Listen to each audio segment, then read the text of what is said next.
सूरत शहर के कापोद्रा विस्तार की सगीर वय की बाल किशोरी का बीभत्स फोटो वीडियो उतारकर वायरल करने की धमकी ब्लैकमेलिंग करके पैसे लेने वाले आरोपी को कुछ ही घंटों में गिरफ्तार करती Kapodra surveillance team police commissioner साहेब श्री तथा खास पुलिस कमिश्नर साहेब श्री सेक्टर 1 तथा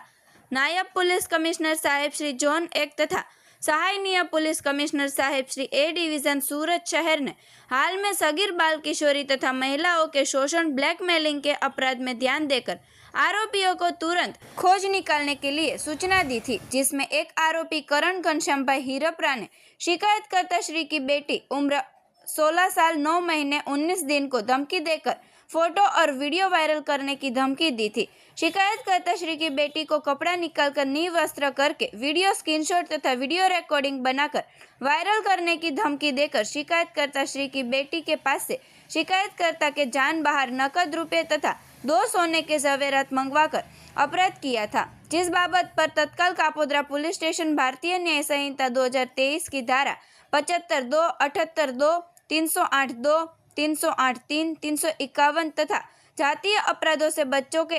रक्षण बाबत का अधिनियम 2012 की कलम 11(2), 11(4), 12 तथा इंफॉर्मेशन टेक्नोलॉजी एक्ट 2000 की धारा 66(e) के तहत अपराध दर्ज हुआ था, जिसकी जांच second police inspector Shri M.R. Solanki साहेब चला रहे हैं, जिसके आधार पर police inspector Shri M.B. Osura साहेब तथा second police inspector Shri M.R. Solanki साहेब ने सगीर वय की बच्ची का बीभत्स फोटो वीडियो उतारकर वायरल करने की धमकी ब्लैकमेलिंग करके पैसे लेने वाले आरोपी को पकड़ने के लिए सर्वेलेंस PSI M.B. वाघेला साहेब तथा PSI A.L. पंड्या साहेब को सूचना और मार्गदर्शन दिया था, जिसके आधार पर सर्वेलेंस स्टाफ के साथ सदर अपराध की गंभीरता को समझकर सर्वेलेंस स्टाफ ने अंगद मातमीदार द्वारा टेक्निकल वर्कआउट की सहायता से आरोपी करण घनश्यामभाई हीरपरा को गिरफ्तार करके कानूनी कार्रवाई की गई है।